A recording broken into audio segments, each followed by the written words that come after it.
ఒక దూతకి 3 కాపలాదారులు. నమ్మలేకపోతున్నాను. నా సమాచారం కేవలం మహారాజ్ గారికి మాత్రమే.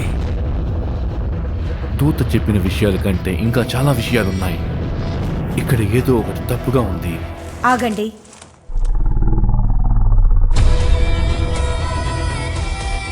నీకు అర్థం కాలేని చాలా ఆత్మలు ఇందులో ఉన్నాయి. నువ్వు నన్ను చూసి భయపడుతున్నావు. లేదు, కాస్త జాగ్రత్తగా ఉంటున్నాను. మాయాజాలాన్ని ఎప్పుడు నమ్మకూడదు. మాయాజాలానికి ఒక ఖరీదుంది. ప్రాణాలతో ఉన్న ఎవరూ ఒక ఆర్కని చూడలేదు. నేను అనుకున్నది నువ్వు చేస్తావు. నీకోసం అంటూ నేను ఏమి చెయ్యను.